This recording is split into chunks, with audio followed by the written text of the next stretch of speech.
Lonjakan penumpang arus balik wisatawan domestik sudah terlihat di Bandara I Gusti Ngurah Rai. Tak hanya penerangan, liburan panjang Idul Adha kali ini pun dimanfaatkan oleh grup atau rombongan wisata. Sejak Senin pagi, suasana Bandara I Gusti Ngurah Rai Bali ramai dengan wisatawan domestik.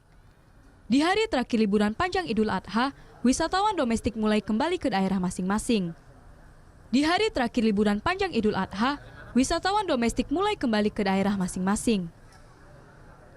Liburan panjang kali ini memang banyak dimanfaatkan oleh warga daerah lain untuk datang dan menikmati wisata di Bali. Yang berbeda kali ini tidak hanya perorangan, banyak juga grup atau rombongan wisata dari kantor-kantor yang memilih Bali sebagai tempat outing. Ada acara kantor outing dengan memanfaatkan liburan panjang ini. Bali bagus ya fasilitasnya ya, pantainya pun bagus ya, jadi menyenangkan di sini. Setiap musim liburan, Bali selalu menjadi salah satu primadona destinasi dalam negeri. Terlihat dari bertambahnya penerbangan keluar dan masuk dari Bandara Internasional I Gusti Ngurah Rai. Dibandingkan hari biasa, pada musim liburan panjang, penerbangan di bandara ini akan naik hingga 11%.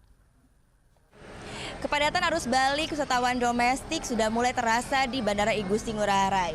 Jika biasanya bandara ini hanya menampung sekitar 10.000 penumpang saja, kali ini di libur panjang Idul Adha, Bandara I Gusti Ngurah Rai bisa menampung hingga mencapai 15.000 penumpang setiap harinya.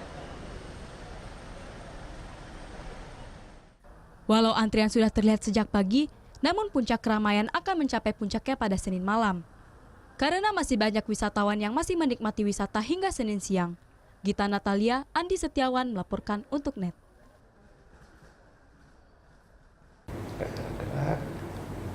Oke, sekarang udah. Udah selesai kan nontonnya? Nah, jadi jangan lupa buat like, komen, dan subscribe ya.